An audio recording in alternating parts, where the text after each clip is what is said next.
So namaste. Today we are starting the 30th sutra of the Patanjali Yoga Sutras, the Sadhana Samadhi Pada. The 30th sutra talks about the obstacles in the path of yoga.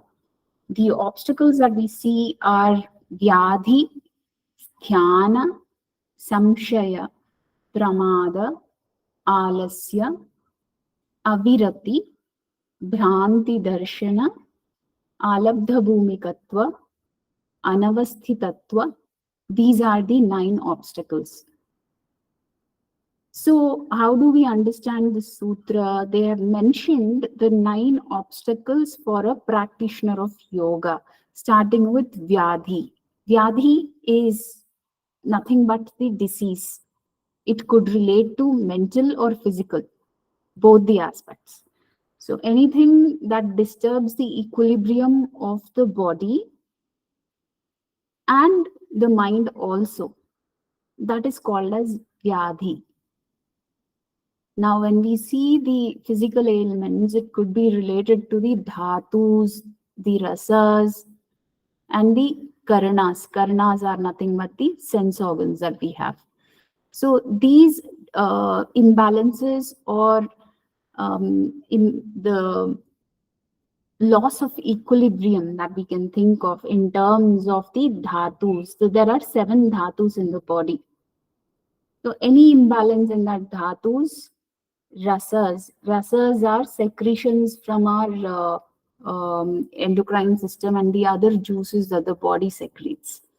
So an imbalance in that, and also the karanas, which are the senses, the sense organs that we have. Any problem with those sense organs are all leading to disease, physical disease. And this could also manifest in mental disorders also. So they are both connected. Mental and physical diseases are interrelated and connected to each other. That is what is one of the very first obstacle which is given in the path of yoga in our sutra. Then comes dhyana. Dhyana is the dullness or the I can say the attitude of laziness, mental laziness. Okay, that is dhyana. Now, dhyana can be understood in the form of like the habitual nature of a person. You see, they would put off the work and they wouldn't like to do it at that time, and they would like to come back to it later. Okay, let me do it later. I don't want to do it now. That kind of a nature.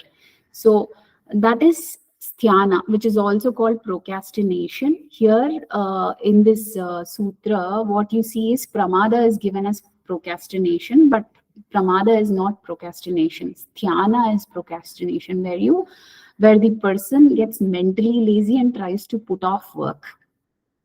Here it relates to, if we are taking the sutra, it relates to the practices that are conducive for the growth of yoga, right? For attaining these states of samadhi. Now, when there is dhyana in the person, that person will not be able to get to the practice. He will put it off. Okay, that is called dhyana. That is also one of the big obstacles in the path of yoga. Then the third obstacle in the path of yoga is samshaya. Samshaya is the doubts that we have, the kind of we are not very clear as to what does this bring, what would be the result of it. So we are doubting the practice. When there is a doubt about the practice in the mind, then we don't stick to it. So that doubt will keep coming as an obstacle, and it will stop the person from attaining higher states. Okay, when one completely believes in the practice and does it with all kinds of surrender and kind of reverence to the practice, that is when the person accrues benefit out of the practice. When the person is having doubts in his mind about the practice itself and about the path that he has chosen, that will never lead to a fruitful result. This is the third obstacle, which is called samshaya. Then comes pramada, which is the fourth obstacle. Pramada can be understood as the negligence aspect, carelessness. It's not procrastination as given here. Pramada is carelessness or negligence. Okay, so pramada can be understood as a failure in the practice of bhava, like when you do not have the ability of kind of um doing it with a careful mind, doing it with a mind which has some kind of stability in it. You are very casual about the practice, and you're doing it just because somebody else is doing it. You're not particular about anything. You're doing it very casually. That kind of attitude, when you do it with that kind of attitude, it leads to pramada. So pramada is basically a mind which is having some kind of carelessness and negligence. So when one is doing the practices that lead to samadhi, one must be very, very, very careful about the practices, that the every aspect of it, the time that they are choosing, the duration, the do's and don'ts. They have to be very particular about what they're doing, be it related to their lifestyle, anything related to their mental activity that is going on. Then they need to be careful about all that. They can't neglect any of the aspects, especially that which relates to yama, niyama, and the practices of asana, pranayama also. All the practices that lead to samadhi have to be done very carefully. Nothing should be neglected. None of the aspects should be neglected. So pramada is one of the obstacles. The person who is careless and negligent about these aspects is nothing but he's facing the obstacle of pramada. Then comes alasya. Now, what is alasya? Alasya can be understood as laziness related to body, especially. Here also there is something related to the mind, but alasya here is especially in the commentary that is given. It is said that alasya is the laziness related to the body because of sloth, because of excess fat, because of excess phlegm. They are not in a state to perform any kind of practices. So they feel extremely lazy. So maybe it relates to the kind of sloths that we see in people who are extremely fat and don't want to get to the practice.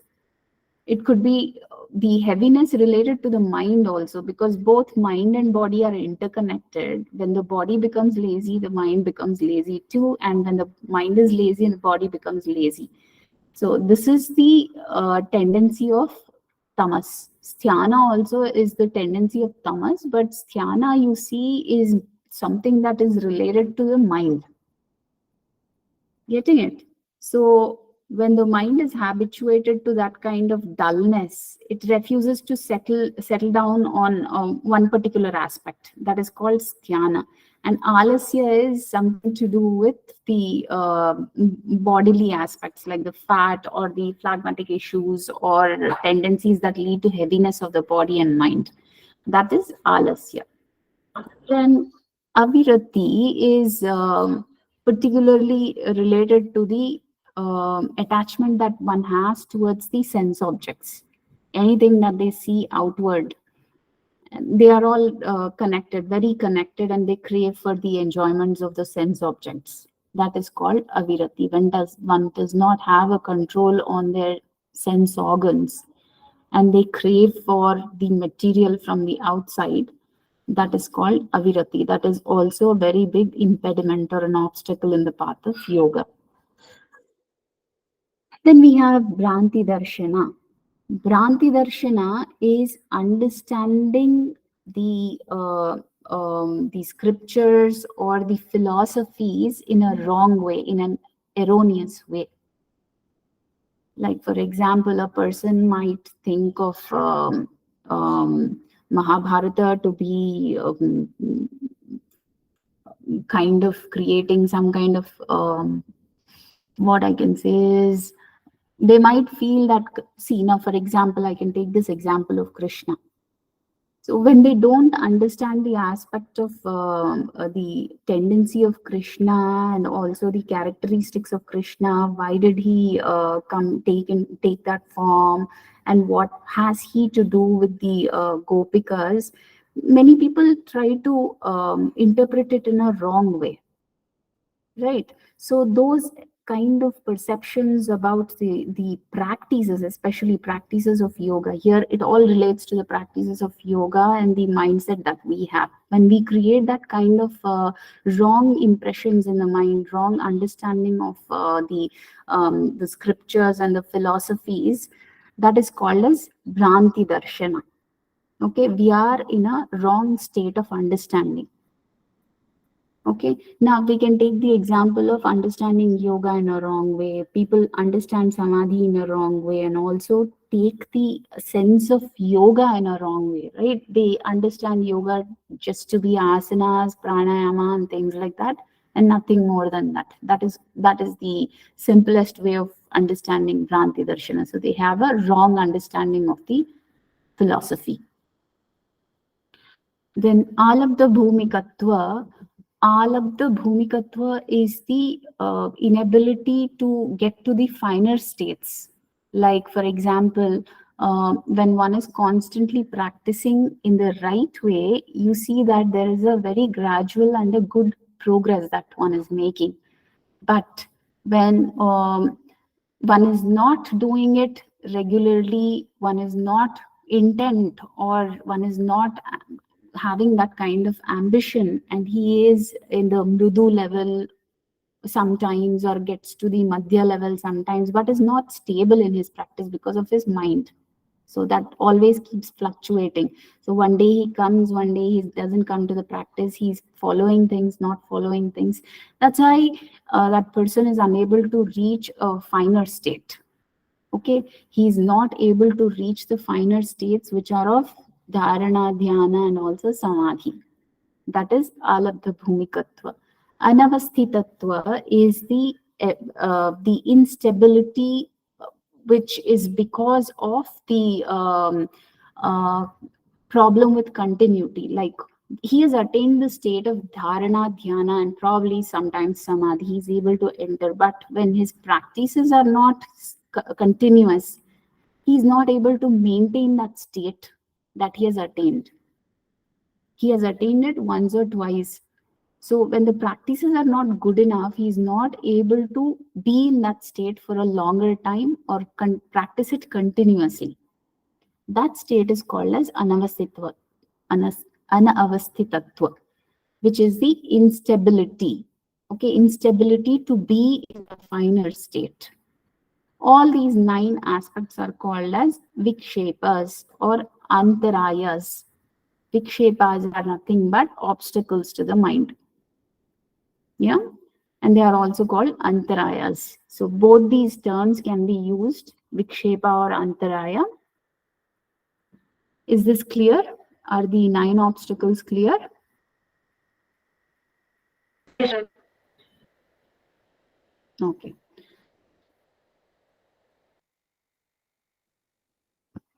So a little bit of, yeah, now we'll go to the Vikshepa Sahabhuvas. Vikshepa Sahabhuvas are the, I can say, the accompaniments. Okay, that which accompany the Vikshepas or the Antarayas are called as Vikshepa Sahabhuvas. Now, what are those Vikshepa Sahabhuvas? We see those Vikshepa Sahabhuvas as Dukkha Daurmanasya Angamejayatva Shwasa Prashwasa. So we have 5 Vikshepa Sahabhuvas, that which accompany the Vikshepas or the Antarayas.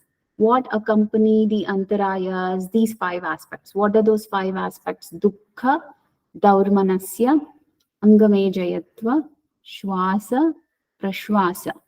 Vikshepa Sahabhuvaha. These are the ones which accompany the Antarayas or Vikshepas.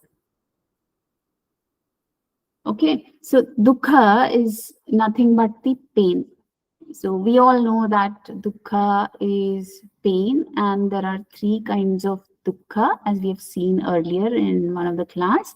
We know that we have adi bhautika, adi daivika, adhyatmika.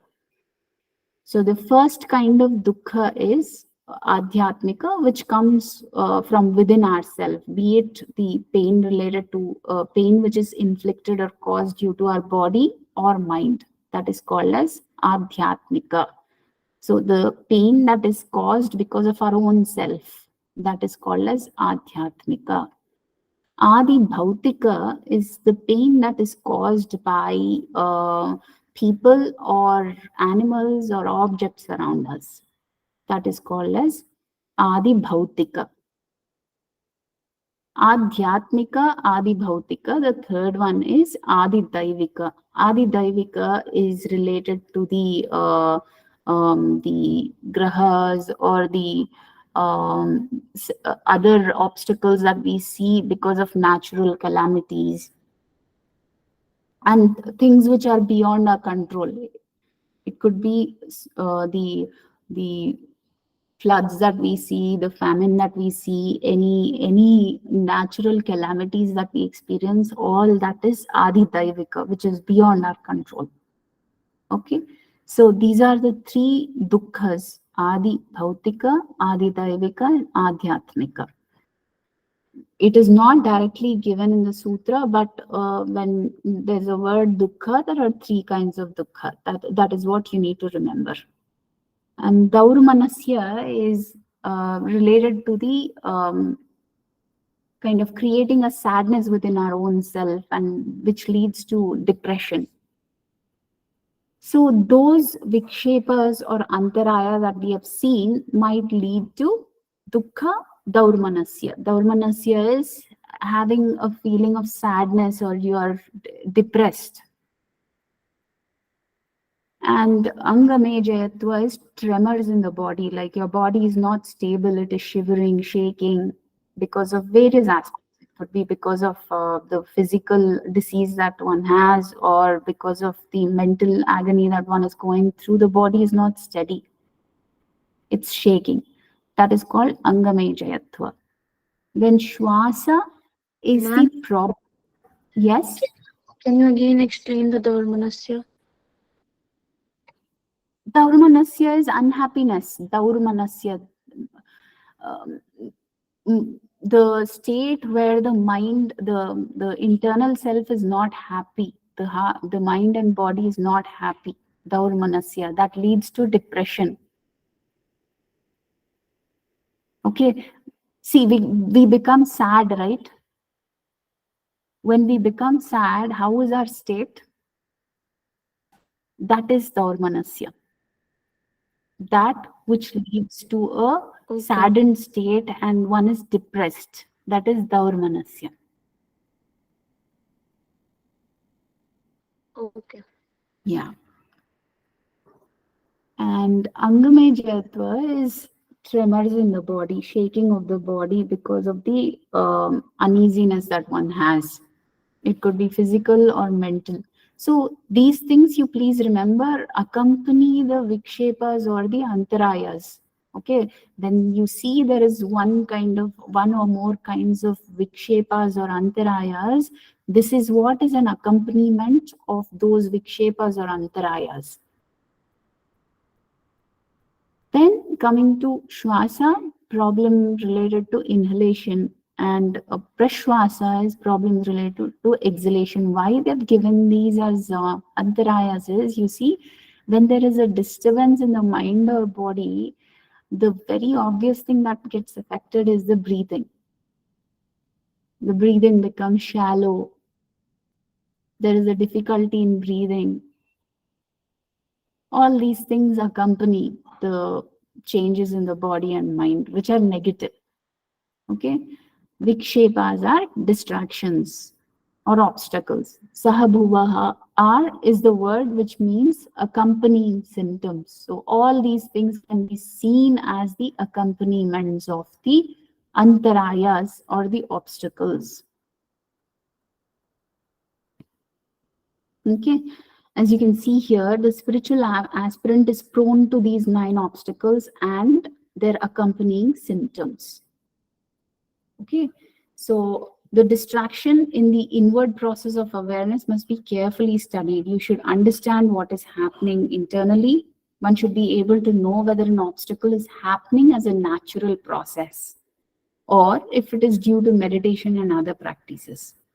Okay, this is just like their own explanation, but what you have to remember from the examination point of view is the 5 the accompaniments. Okay, the 9 obstacles which are called as vikshepas or antarayas, and the accompaniments of those vikshepas and antarayas are vikshepa sahabhuva. So this word is very important. These 2 sutras are very, very important. You see these questions coming in most of the exams.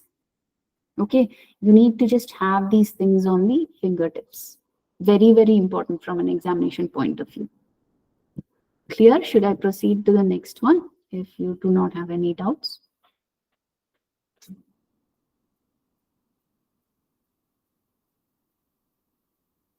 Yes, ma'am. Okay.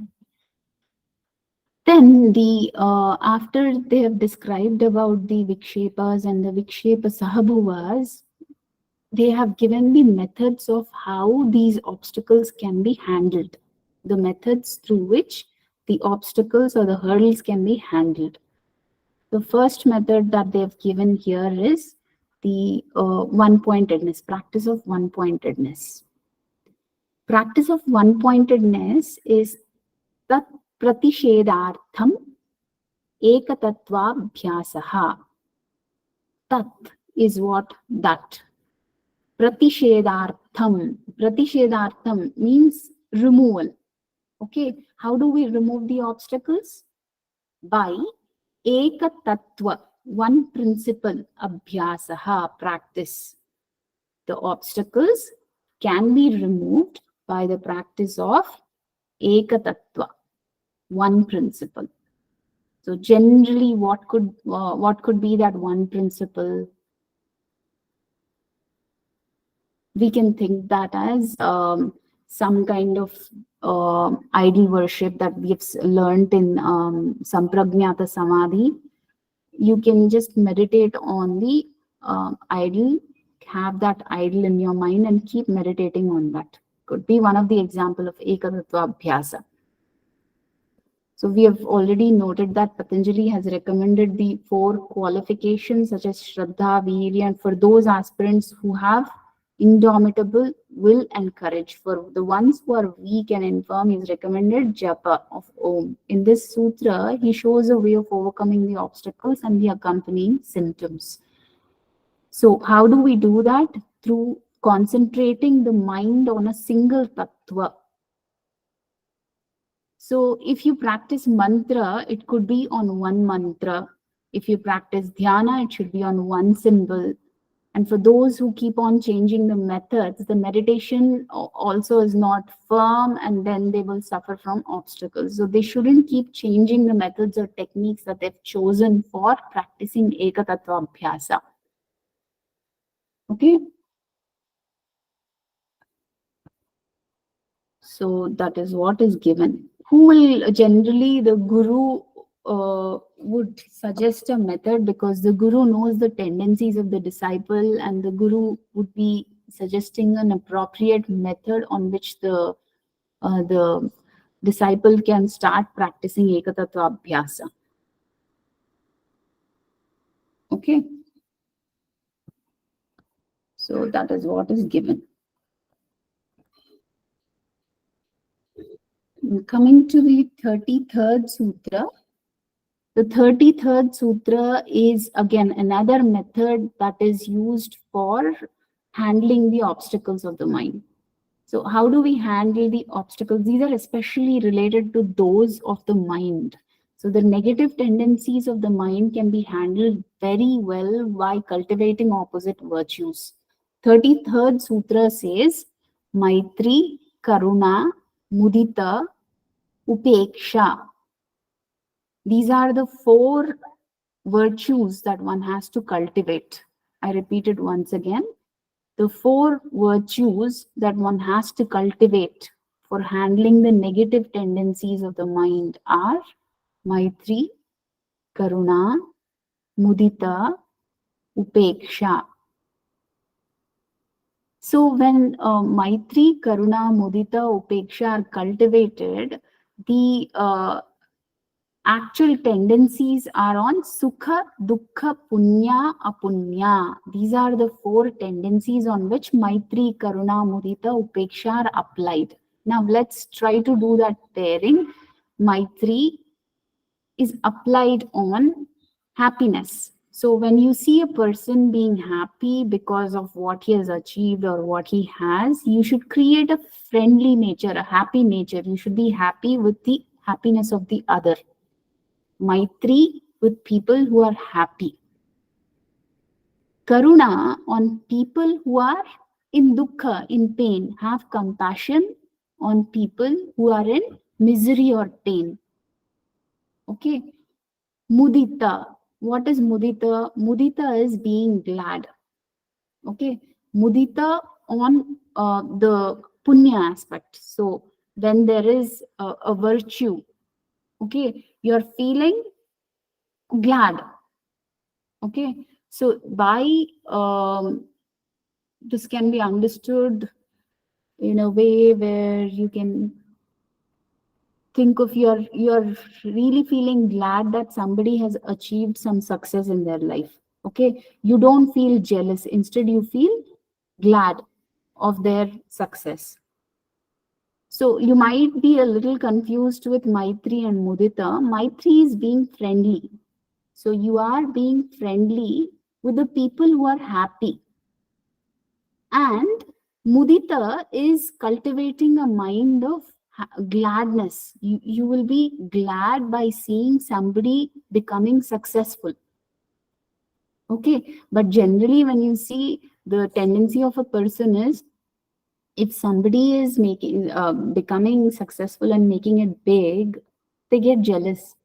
So what is happening here? By cultivating the virtue of mudita, mudita is creating a kind of gladness, of a sense of happiness for the other's success. So that tendency is called mudita. Mudita must be applied on good virtues. I mean, when you see people prospering, you should apply gladness there. And Upeksha, Upekshanam is for the people who are doing something wrong, like they are not doing the right thing, they are not good. So what would you do with such people? The virtue that one has to cultivate to handle those kind of tendencies is Upekshanam.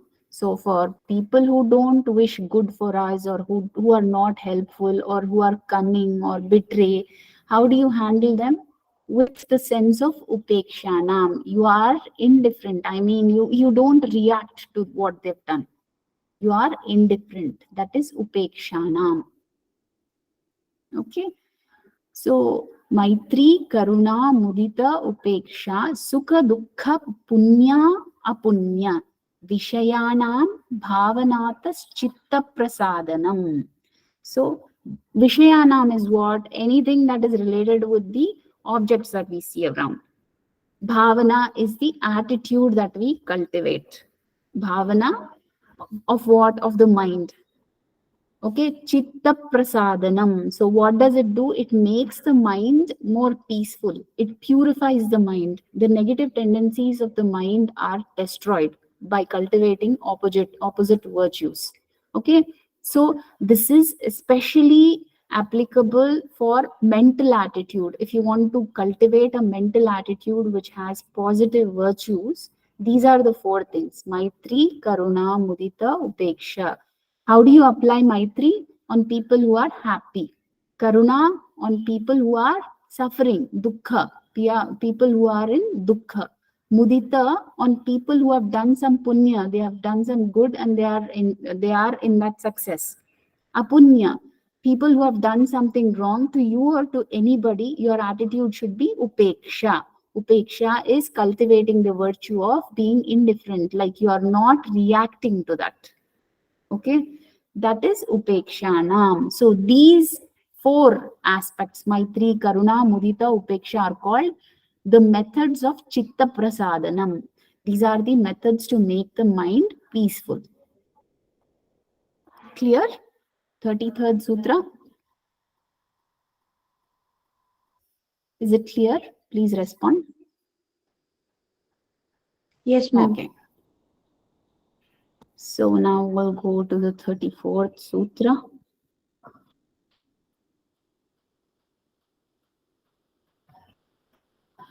The 34th Sutra says the obstacles or the antarayas can also be handled by controlling the prana. How do we control the prana? The sutra says prachardhana vidharana bhyam va pranasya. Prachardhana is the exhalation. Okay, he is talking about two different aspects, prachardhana and vidharanabhyam. Vidharanabhyam is expanding, more than holding, I can say, expanding the span of the breath. Okay, vidharanabhyam va pranasya. So of what? Of the aspect of breath. So what he's trying to say is by the exhalation and the retention, these are the two aspects that they have concentrated on. It is a little, here prachardhana. sorry, Expanding అనేది ఏ word madam? ప్రచర్ధన is expanding. prachardhana is the exhalation. That is what I've read in another book also. Prachardhana is the exhalation aspect. Then expansion or holding is with the Vidharanabhyam is said to be the expansion of the breath. Okay, maybe it relates to the holding because the previous word said that it is about exhalation. Okay, then what happens naturally is after exhalation we try to expand the scope of that period where we are in bahya kumbhaka. Okay, prachardhana particularly means exhalation. After exhalation, why are we trying to expand the period of holding the breath there? We are trying to hold the breath in bahya kumbhaka. That is what we are trying to expand over there. Bahya kumbhaka is after exhalation, you try to hold there. Okay, that is when we call it as vidharanabhyam. This is a little different from the general practice that they've suggested in the second pada, the sadhana pada. We also have the sutras related to pranayama, but he did not give prachardhana vidharanabhyam there.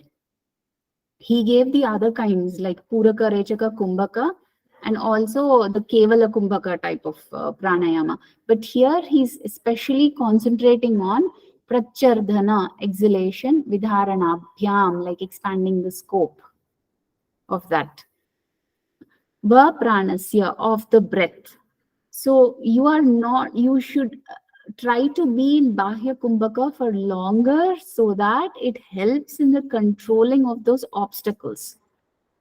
Okay, that is what is said in the commentary that I've read on this. Getting it? So prachardhana particularly means exhalation. Vidharanabhyam means the ability to expand the scope of holding. Holding what? Holding the breath. Okay, that is what is meant by prachardhana vidharanabhyam va pranasya. Okay, let's look at what is given here. So not all people can surrender to God. Even though one may believe in God, it might not be possible for everyone to do Ishvara Pranidhana. For such people, Patanjali has given another method to study the mind. Some of us are dynamic by temperament, while we see others as emotional, and yet others who are very rational.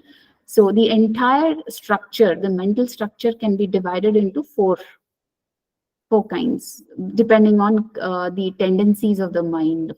Karma yoga for a person who is very rational and trying to work hard, and bhakti for a person who's very emotional, and the jnana for a person who is in pursuit of knowledge.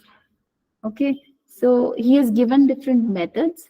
They like to read the Upanishads, Gita, so on and so forth. Many of us have a mixture of all these four tendencies. Hence, a mixture of practices is to be recommended, and therefore Patanjali has described a variety of practices which suit most of us. Beginning from the Videha and Prakritilaya yogas, Patanjali has described various types of sadhanas for various types of aspirants. And here he explains pranayama. We should understand the meaning of prachardhana and vidharana. The prachardhana means exhalation. Okay. And the later vidharana means holding the breath outside, which is bahya kumbhaka. Okay. This constitutes mahabandha, which includes performing the three bandhas together, namely Jalandhara, Udyana, and Mula bandha, while doing the Kumbhaka. So, in the other commentary that I've read, they have not included all these bandhas and other things, but the word Prachardhana, definitely there also it is meant for exhalation. Vidharana is to expand the scope of holding the breath. Okay, that is Vidharana. Vidharanabhyam va, of what? Of prana. Okay, the ability of expanding the scope of breath is called vidharanabhyam va pranasya. You only do rechaka, that is exhalations, at 21 times, 51 times, or 100 times. This may be called kapalbhati or agnisar. Okay, this is all the Bihar School of Yoga's commentary. So this is differing from one book to another book. But when you stick to the sutra, the two words that I told mean the same here also. Okay. So that is what it is. Here they've given about nadis and all that. Now we should not be going into too much of that kind of commentary, because it's digressing. They wouldn't ask the commentary from this kind of book. Okay, generally the commentary is asked, but very rarely, and they stick to the Vyasa commentary. Okay, they stick to the Vyasa's commentary. Here in the Bihar School of Yoga, they write the commentary for general people who want to practice all these things, but it is not related with the Vyasa commentary, which is the authentic commentary on Yoga Sutras. Now, Sutra number 35 is the next method. Now, what is this method? By observing sense experience. What is the sense experience? It is Vishayavati va pravrittir utpanna manasaha sthiti nibandhini. So Vishayavati is what? Anything that is related to the Vishaya. What is Vishaya? The objects of our senses. Objects which we can relate with our senses. Vishayavati. Va, or pravritti. Pravritti is the functioning. Utpanna. Utpanna means that which manifests. Okay, that which manifests or arises. Manasaha, from where? From the mind. So the inputs that we get from the sense organs, through those sense organs, the manifestation that comes through our mind, okay, that creates some kind of steadiness which binds the mind. Now, this is important to understand what kind of vishayas would bind the mind, because anything that relates to senses is distracting, right? Now, he's saying Vishayavati va pravritti utpanna manasasthiti bandhini. So, objects that relate to senses create the steadiness in the mind, which hold or bind the mind. What are these things? These are related to the perceptions, the sense perceptions that accrue after we get into a meditative state. So for people who are in those meditative states, they can sense divine or celestial, I can say sounds, celestial touch, celestial smell, celestial sight, vision, all these things. So that is what is given here. You see the tanmatras, the 5 tanmatras, which are more subtler than the mahabhutas or the karmendriyas or the jnanendriyas. That which comes as a result of the meditation done on the tanmatras, which is more subtler. So such yogis who are doing that kind of practice can see, hear, smell, taste, and touch divine aspects. Okay, that is what is given here. This sutra describes an additional technique which may be followed by those who are not able to practice pranidhana and pranayama. It is true that many aspirants find it difficult to practice pranayama because there's no proper guidance. And the sutra provides a simpler method of bringing the mind under control through arousing an activity of the sense perception. Here, what is being done is the mind is made to observe itself in sense perception. So they are training the mind to be in that state where they can receive or perceive those divine sensations through the sense of seeing, hearing, smelling, tasting, and touching. What is happening here is they merge the mental consciousness into the sense perceptions. The mind comes under control, because when the mind is absorbed in something that is really divine, the mind starts to come under control. It is not distracted or diverted by other things. That is one of the way in which Sage Patanjali has put down this aspect as a method to control the mind. So mind can be controlled also with these divine aspects of senses. Okay. That is to say, the mental consciousness can be merged into sound consciousness by repeating a mantra, bhajan, kirtan, etc. A sophisticated person may not find this interesting, but it is true that if one goes deep, one can control the mind by making it sound conscious. Okay, this is the principle of Nada Yoga. When you, for example, how do you relate it with a sense of seeing?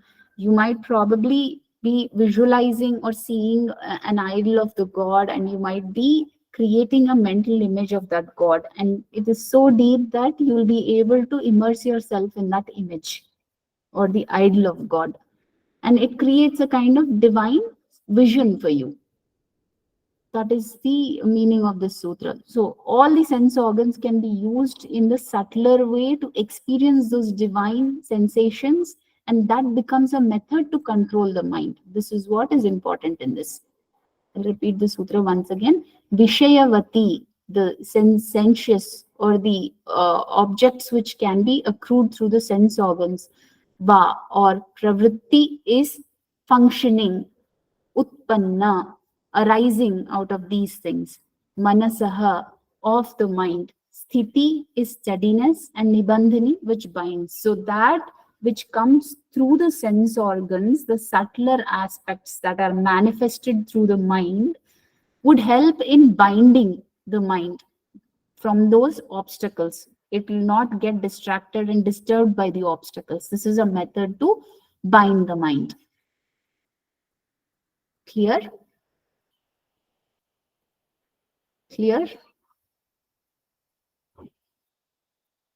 Yes. Yeah. So you see the examples that are given here are the Khechari Mudra also. When you are learning the Hada Pradipika, Khechari Mudra, you will know that you will be able to taste the divine taste, like taste of nectar, some other taste. There are a lot of other tastes that you can really feel when you are practicing Khechari Mudra. So one gets so deeply absorbed in that their mind is never distracted from there. That is the power of experiencing those subtle sensations of the sense organs. In Khechari Mudra, the sense of taste is very prominent. Okay, that is the one which controls the yogi from getting out of that state of mind. Okay, Khechari is a good example. And color visions are developed by concentrating on the palate in Khechari Mudra. Psychic touch is experienced by concentrating on the central part of the tongue. So all the sense organs you see can be can be pulled into the subtler objects by using this Khechari mudra. So you will learn more about that in the Hatha text while I was explaining it. But it is one of the best practices for experiencing the subtler sensations, the sensations of the tanmatras, which are divine. Okay, which are divine. It is okay. There are different methods in different provinces. Sometimes it can continue for 24 hours or even longer and produce wonderful effects on the audience. So this is an example of Khechari mudra that they've given all through.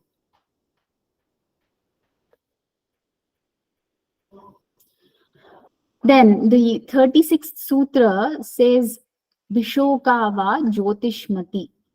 By the inner illumination, also mind can be controlled and put out of those antarayas or vikshepas. Now, what is this illuminous or the illumination? From where does this arise? Vishoka is Vishoka. Shoka is what? Shoka is sadness, sorrow. Vishoka. So the mind here is without sorrow. When the mind is without sorrow, it creates an illuminous state. It creates a very illuminous state which is full of light. The mind, which is free of sorrow, creates a full illuminous state. That state helps the mind to be steady and controlled. As you can see here, the mind can be made steady and controlled by manifesting the serene luminosity within the concentration or nada. This comes through meditation. Now, there are various techniques of meditation on the heart center, the lotus that is in the heart center. You're meditating on that lotus where you're completely immersed in that meditation. And when you withdraw your senses from the external objects and pull them within, and you start meditating on the lotus which is situated in the center of your heart, that kind of creates an inner steadiness and a illuminous state in the mind. Okay, that state will help your mind to be under control. Now here they've given the example of concentrating on the Bhrumadhya, the center of the eyebrows. When you concentrate on the center of the eyebrows, or you concentrate on a particular nada, okay, you can learn how to study the mind. These are all different meditation techniques. The inner illumination is considered to be serene, calm, quiet, and peaceful. Okay, it's not a sharp illumination and can be experienced while doing deep meditation. It is of two types. In sleep, sometimes there's a sudden explosion of light, which is very disturbing. And Patanjali is not talking about it. He means the inner light that is quiet. The mind can be brought under control by experiencing that serene light.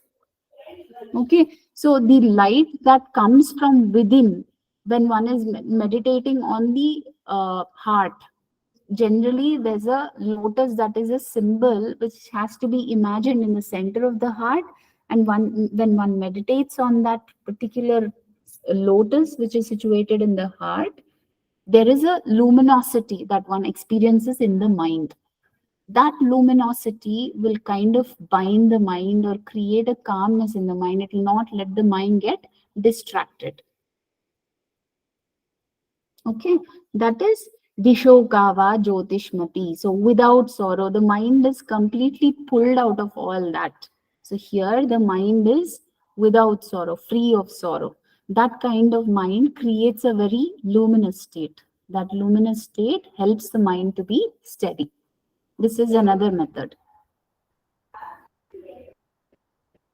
Then the 37th Sutra talks about detachment from matter. What is that detachment from matter? Vitaraga Vishayam. Vitaraga is becoming desireless, passionless. Okay, Vishayam is what? The object. So when one becomes disassociated or disconnected from that object, then also one can control the mind. So mind can be brought under control by making the mind passionless. So it is not interested in the object. That kind of mind can be helpful in creating a steadiness within. Vitaraga Vishayam va Chittam. Vitaraga is a person who has renounced. There's no raga. And by concentrating the mind on such a person. So here the persons who they are denoting are the people who have conquered that aspect of Vairagya. So if a person like a guru who is completely in a state of Vairagya, when one is concentrating on the mind of such a person, that will help the yogi to study his mind. Here, the person that the commentary is referring to is none other than the person who has learned to control his own mind by Vairagya. He's completely in control. Somebody like a great sage or a guru who is in the state of Vairagya, when one is concentrating the mind on such a person, take for example, you're concentrating on Ramana Maharishi. So he's in a state of Vairagya, and when you concentrate your mind on such a person, that will lead to a steadiness of the yogi's mind. Okay, that is the meaning of Vitaraga Vishayam va Chittam. Or else the mind can be brought under control by making passionless person the object for concentration. Who is the passionless person here? The guru that you are meditating upon. Okay. So therefore, in the ancient meditative traditions, it has been advised to use symbols of the Ishtadevata or the Guru, as they represent an idea of some power transcending the human passion. Passion or any emotion is pure, raw, uncontrolled energy which can alter the normal states of perception. So by transmuting this raw energy, it has been proved possible to bring together the dispassionate energies of the mind, focus them on the object of attention, and make the psyche as powerful as a laser beam. So if you understand it, if I put it in a simple context, when you learn to concentrate your mind on the Guru or the Ishtadevata, you will be able to kind of get your mind completely under control. That is what it means. When you try to concentrate on such a person who has learned to control his own passions. Okay, he is in a state of Vairagya. When you should be concentrating on such a person, that leads to Vitaraga Vishayam va Chittam. Then the next method is Swapna Nidra Jnana Lambanam va. When you kind of meditate on a particular aspect like an idol or an Ishtadevata, you try to internalize it so much so that it also comes into your Nidra. So, okay, Swapna Nidra Jnana. Swapna is dream, Nidra is sleep, Jnana is the knowledge, Alambhana is support. So the mind can be made steady by what? By giving it the knowledge of dream and sleep for support. In that particular state, you are getting the support of that which you have dwelt mostly upon. Like you are able to dream about your Ishtadevata, you are able to dream about your Guru, the beauty of the Ishtadevata, or the sense of sereneness that you have experienced in your meditation practices. All that also comes in your dream and sleep. That knowledge will also help in making the mind steady and removing the obstacles. Okay, that is what is meant by Swapna Nidra Jnana Lambhanam va. The mind can be controlled by developing the method of conscious dreaming. I heard somebody. Yeah, I'm Yes. Ma'am Sakshi. Ma'am, can you explain it again? I'm not able to understand it. Dreams, yeah. So when do you get dreams? You get dreams when you are fast asleep. So in your dreams, if you are able to dream about the Ishtadevata, which is a very pleasant dream, right? When you wake up, you feel so good with that dream. When you're able to visualize the Ishtadevata, you're able to remember the aspects of your Ishtadevata in your dream and sleep. that creates a mind that becomes very steady in a dream. Okay, so that experience that you have had in your sleep or the dreams will help in creating the steadiness of your mind. Getting it? So this comes only when you are spending time during the wakeful hours in meditation on the Ishtadevata or the Guru or whatever aspect that you are continuously practicing on. When you do that, the consequence of that is you're able to see that in your dreams as well, in your sleep as well. And that knowledge that you have had in your dream and sleep will help your mind to become very steady. Okay, that becomes the basis, that knowledge that you've had in your dream or sleep becomes the basis for studying your mind.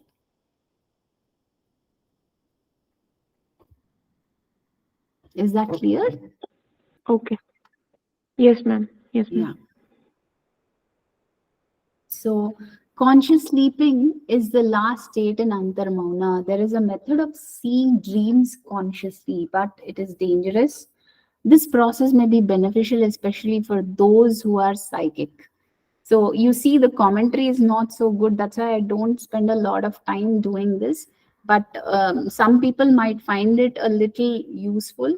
But I still stick to the sutra. What the sutra says is, the knowledge that you have accrued in your dream and sleep, that knowledge which relates to maybe Ishtadevata or anything that is very pleasant to the mind, that knowledge becomes the method for studying the mind, aspect for studying the mind.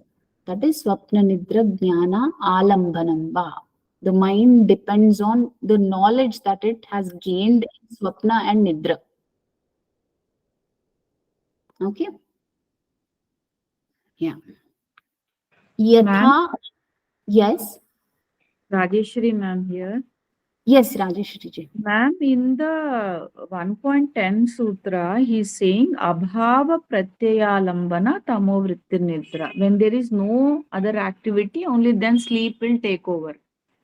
There now is no alambana from where? From the external objects, but the knowledge in the mind, within the mind, is still very strong. That is what is creating a vritti. Now he's saying draw your knowledge from the dream or sleep state. So again, that's a vritti, no ma'am, like little confusion. That is a vritti. See, all these aspects, methods are also still we are in the state of vrittis only. You see, all the other methods are also creating vrittis in the mind. But what are those vrittis? Those vrittis are leading towards our sampragnata samadhi, asampragnata samadhi, later which go into asampragnata samadhi. These are vrittis which are conducive for the growth of samadhi. Getting it? These are the methods which are leading towards samadhi. He's not giving a kind of putting us in a vacuum where he says that you just jump from here to there. He's taking us slowly and steadily from one stage to the other stage. He's suggesting methods which are practical and possible. Right? Here in Swapna Nidra Jnanalambanam Va, you just think of the meditation practice. You're sitting for a meditation practice. You have done your meditation on your Ishtadevata. Okay?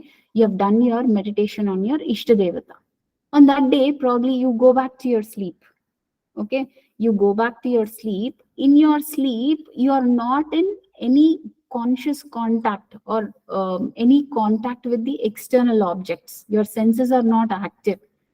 But because of the practice that you have done during the day, that becomes, you get that in your dream state, in your sleep state.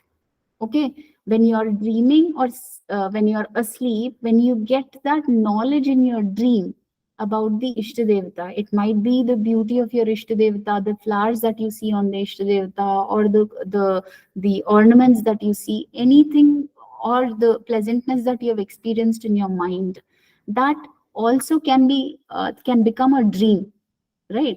You can see, you can watch that as a dream when you're asleep.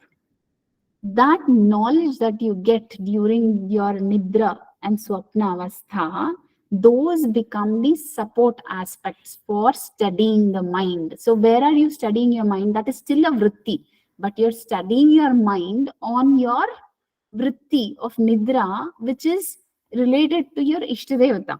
You're again coming back to that one point. You're not all around the place. You're just concentrating on that one very aspect, which is very pleasant to the mind. Okay, that aspect is the knowledge that you accrue in your dream or sleep. Getting it? So that becomes a support to study your mind. When you wake up after a good night's sleep, when you have had a really pleasant dream, you try to feel good about that, right? As soon as you wake up, what is the sensation that you have? The mind is kind of quiet, peaceful, and calm when you've had a good dream. So here what he's suggesting is you should take that as an alambhana. You should take the knowledge that you've accrued in your dream and sleep, when that as the alambhana. Okay, for getting out of those obstacles. That is what he's suggesting here. Yeah, thank you, ma'am. Now I got clarity. Yeah. So the next method, these are all different methods. You see, he is giving so many methods because not everybody's mind works in the same way. One method can't fit everybody. So he's giving different methods because there are different kinds of people with different tendencies. What suits one might not suit the other. Okay. So in 39th Sutra, what he's saying is, Yatha abhimata dhyanadva. Yatha is as. Abhimata is desired. Dhyanat is by meditation. So what he's saying is, if you can't do all of those methods, if you can't follow all the other methods that I previously described, you can also study your mind by practicing meditation. Okay. Yatha abhimata dhyanadva.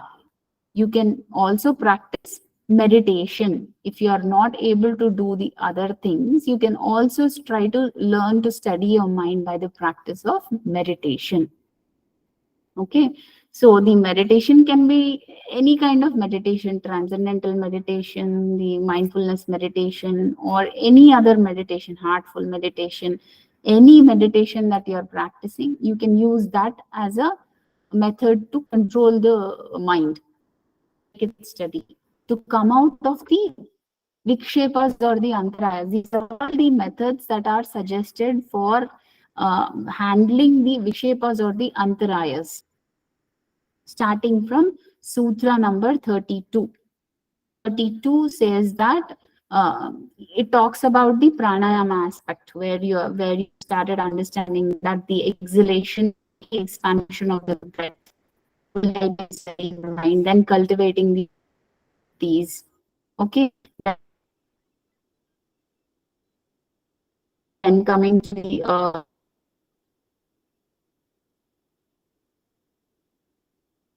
dwelling on the guru or the Ma'am, your voice is cracking, ma'am. agya aspect. Yes, Yes, ma'am. ma'am. Okay. Okay.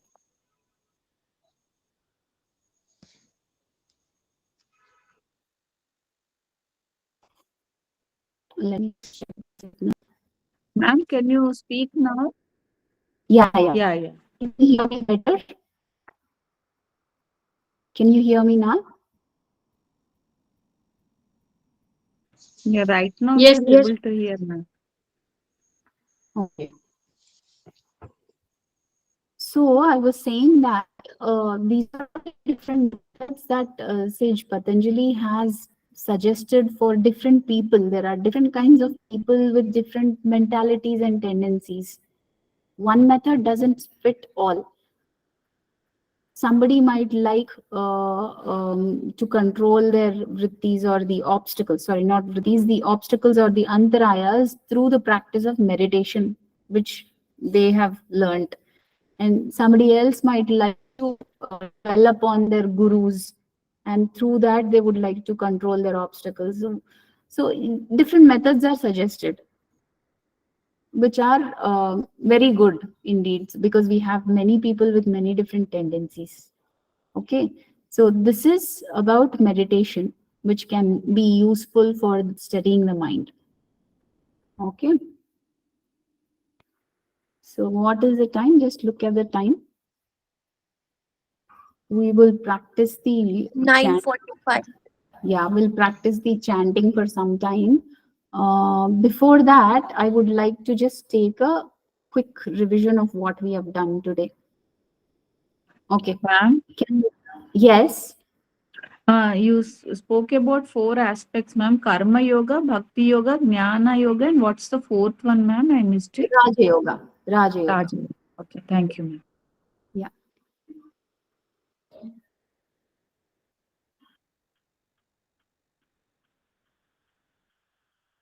So we started from 30th Sutra, right? Yeah. Yes, ma'am. Quickly, who would like to explain the obstacles in the path of yoga? Ma'am, can I? Yes, please. Okay. So here are the 9 obstacles in the practitioner of yoga, in front of practitioner of yoga. So the first one is Vyadhi, which is simply known as physical disease, where our dhatu and our sense organ get dysfunction. And then next is Styan. Here the attitude of mental dullness increased, like the laziness. And the third one is Shanshay. Here we start doubting our practice. Fourth one is Pramad. It is about the negligence or the carelessness about our practice. And in the fifth one is Alasya. It is about the laziness of the body specifically. And Avirati is the sixth one, and it is about the attachment toward sense object, like the material object. And next is Bhranti Darshan, which is like the understanding the practice in a wrong way, or the scriptures. And the next is Alabdha Bhumikatva. It is about the inability to reach the finer state due to his negligence. I mean the practitioner negligence. And the last one is Anavasthitvat, which is basically about the instability to reach the finer state. That's it. Yeah, good. Any doubts in this? Does anybody have any doubts in this?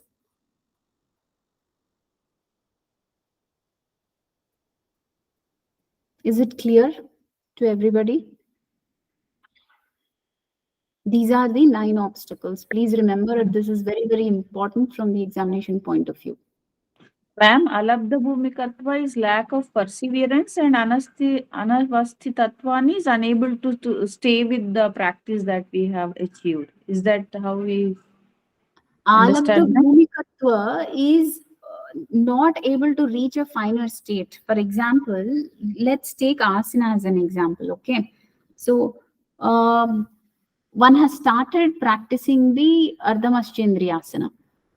Okay, one has started practicing ardhamaschendriyasana. When that practice is done continuously and consistently every day in the right way, after a few weeks or probably a month, they will be able to kind of perform that asana very, very diligently. I mean, they can do it very effortlessly and nicely.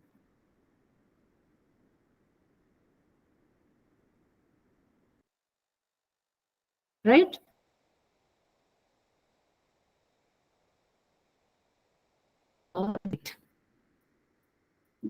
They either don't do it consistently or they don't do it in the right way.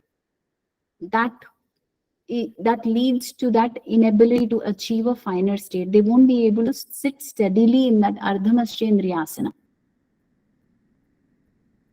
Okay, they can't completely perform the ardhamaschendriyasana. That is alabdha bhumikatva. Just taking the example of an asana to help you understand what is that. It could be related to pranayama also, it could be related to yama niyamas also, or even dharana, dhyana, and samadhi states also. Because of wrong practices or because of not being consistent with the practice and not following the right technique, they might not be able to reach the finer states of that practice. Anavasthitatva is the inability to attain, stay in that state. They have achieved it. For example, Ardhamaschendriyasana, one day this person was able to do it perfectly. Okay. After that, he stopped practicing it. Then he is not able to again get to that state. Getting it? Because of his inconsistency in the practice. He's not able to stay in that state for a longer time. That is anavasthitatva. Thank you, ma'am. Then, ma'am, what is pramad? It is also kind of negligence only. Pramada is doing it carelessly. Doing it Acha, carelessly. okay. For example, you can take the example of the Shadkarma. Okay. When one is practicing Shadkarma, one should pay attention to what is happening with the objects that they are using and the duty for which they are using and all that. If somebody is doing Vastradhauti and they are swallowing the cloth and leaving the cloth inside very carelessly, what happens? It can stuck into his throat. Yes, yes. Right. So that is careless attitude. Getting it? Okay. Okay. Yeah. Yeah. Hmm. Any other questions before I move on to the next sutra?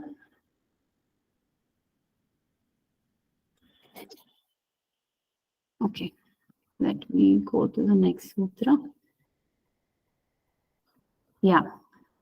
Can one of you explain this? Shall I, ma'am? Yes, yes, please. Okay. So, ma'am, these are the accompaniments to the vikshepas that we already discussed just now. So, these are dukkha, daurmanasya, angamejayatva, shwasa prashwasa, vikshepa, saha bhuvaha. So, dukkha means three types of dukkha: adhyatmika, adibhautika, and adidevika. Daurmanasya means we are basically unhappy at the body or mind level, which may lead us to depression. So being in pain for a longer time will obviously cause some saddened state. Then it will be added with angamejayatva. There might be trembling or shivering or shaking of the body or limbs. And then swasha prashwasa means there could be a problem with either the inhalation or a problem with the exhalation.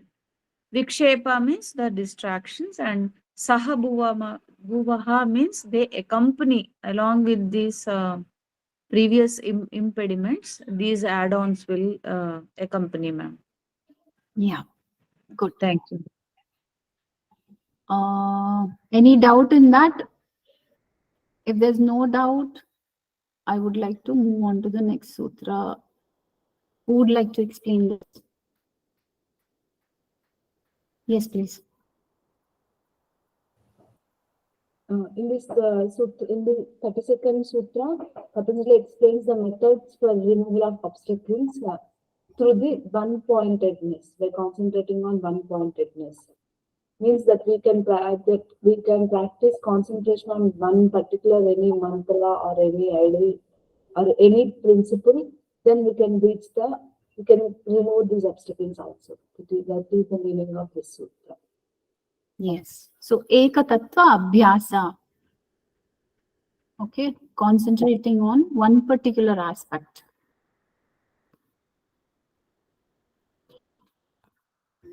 Yeah.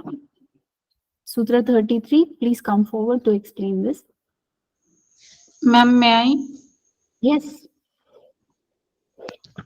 Okay, ma'am. Sutra 33 saying another method to removal of obstacles or handling of negative tendency through cultivate the virtues. So these virtues are Maitri means friendliness attitude with the people who are happy. Then Karuna compassion to people those are suffering from sorrows. Then Mudita creating gladness by seeing others prosperity.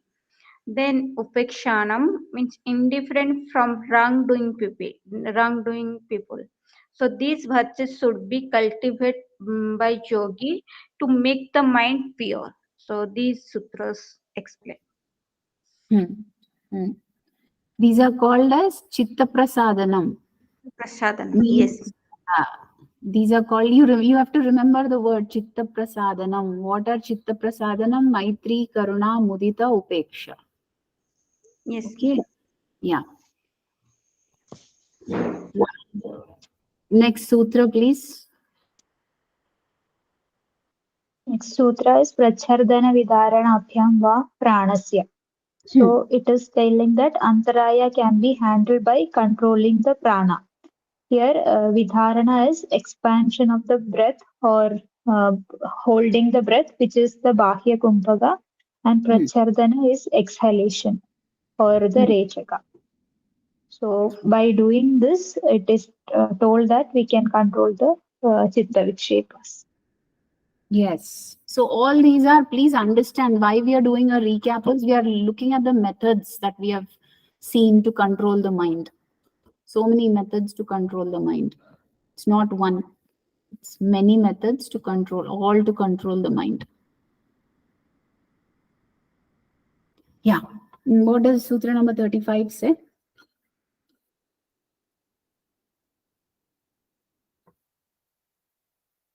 Yes, ma'am. please.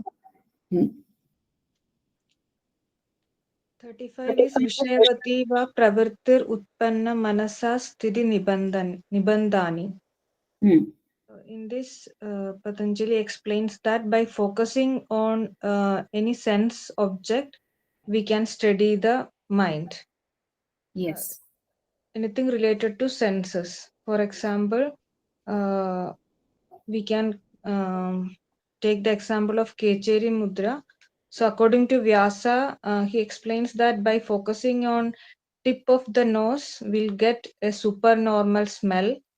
And by concentrating on the palate, we get supernormal color sensation. By concentrating on tip of tongue, we get supernormal taste sensation. So like that, by concentrating on our senses itself, we'll get supernormal like senses. So that's Yeah. how Or we you study can the also mind. think it to be the divine experiences of the senses. Okay. The divine experience of the senses. It could be a divine experience of the sense of sight, divine experience of the sense of smell, similarly, divine experience of the sense of touch or hearing, anything. But those sensations, the experience that we have had through those sensations is really very divine. It's so divine that it doesn't let the mind hover upon anything else. It keeps the mind steady. Okay. That is the impact of that sensation. Okay. And this is internal, this is subtle. This is the experience of the subtler aspect of us, the tanmatras. We learned that they are subtler aspects, right, compared to the jnanendriyas, karmendriyas, and the manas. Tanmatras are subtler, and these are related to the tanmatras which are subtler, and here the person can experience the divine sense of all those sense organs. Okay. With that, he can control the mind. Yeah. The example was the Khechari Mudra. Now, the 36th Sutra, who would like to explain this? Vishoka Va Jyotishmati. So it is by inner illumination the mind can be controlled. So Vishoka here is without a mind without sorrows. Shoka is sorrow, Vishoka is without sorrow. It creates illumination state, and that helps the mind to be steady. So Like when we do any meditation technique, if we meditate on the lotus in the heart, one experience luminosity, and their mind does not get disturbed further once it is meditating on that. Yeah. Yes.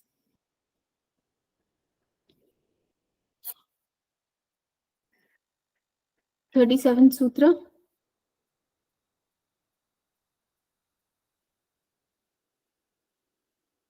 Yes, please, quick, don't take so long.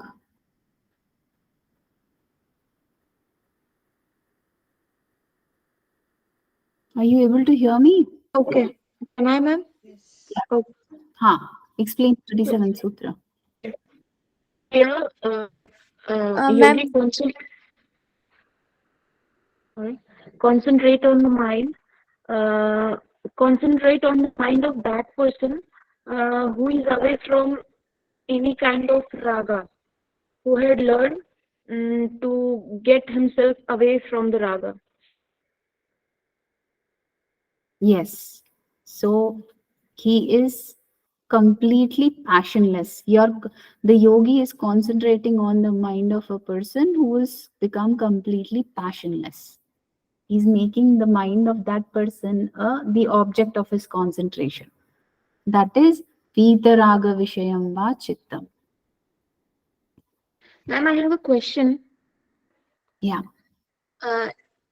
Is a passionless word is correct for the raga? Yeah, kind of. English, we do not have exact words which describe raga. Raga is some kind of, we can say, attachment.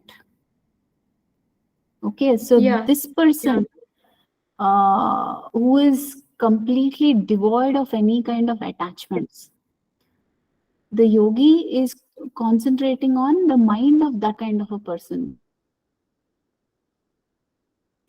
Okay. Can we say dispassion, ma'am? Can we say dispassion or something like that?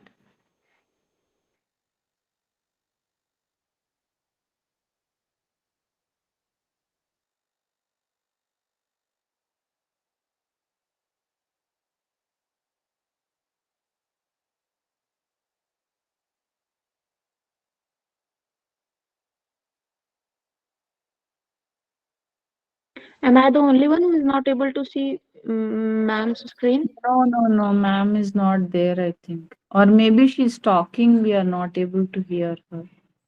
Okay.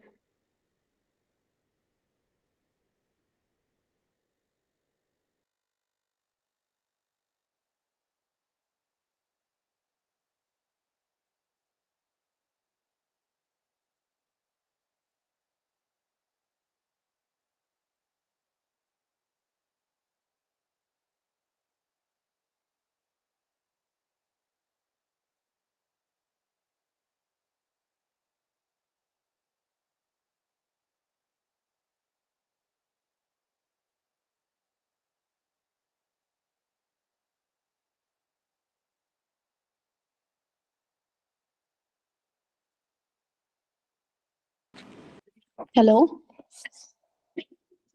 Yes, ma'am. Yes, sorry. Yes, ma'am, we can go. My system's battery is completely drained. So I logged into my phone.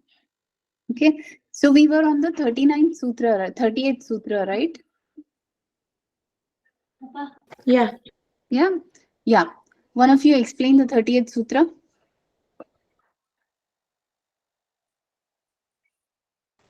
So here yogi can concentrate on the knowledge which he get from the sleep and dream.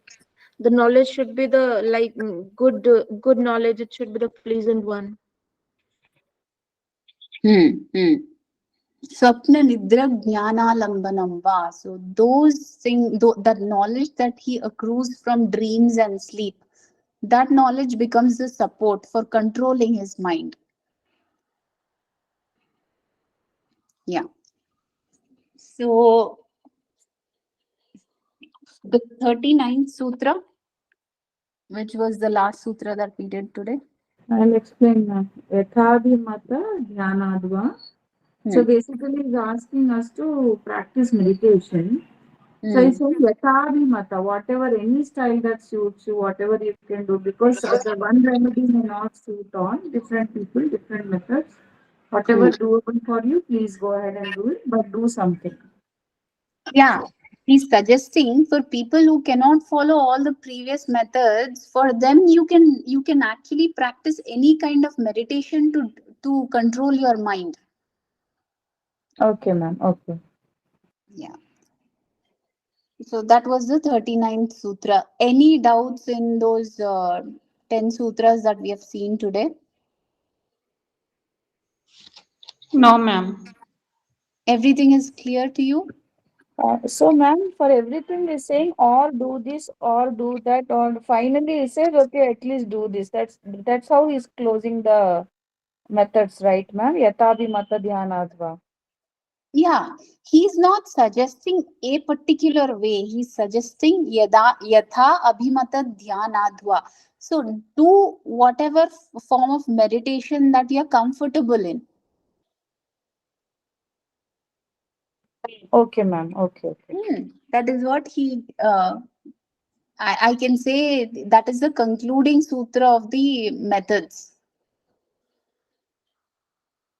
Okay, he has suggested many methods, out of which he said he was specific to start with. He was very specific until the 38th sutra, right? He was saying, do this particular aspect, concentrate on this particular aspect. But when it came to the 39th sutra, he said, Yatha abhimata dhyanadva, do any kind of meditation that is suitable to you. Mata also here means, ma'am, depending on our belief system, any Yeah, religion that belief we system, follow. whatever you believe in. Yes, whatever Okay. is comfortable to you. Okay, ma'am. Yes. Now he's not forcing. Now one might do a meditation on some aspect, the other might do meditation on some other aspect, right? He's not forcing anything. Yes, ma'am. Yeah. Now should we? How do we start the recording? Unless my laptop turns on. Just give me a second. I have to, because we have to record the chanting session. It's already recording, ma'am. Already it's continuing. See, I have to stop it here at this point and start the recording for the chanting separately. Okay, so I'm logging off from here. My laptop is on now.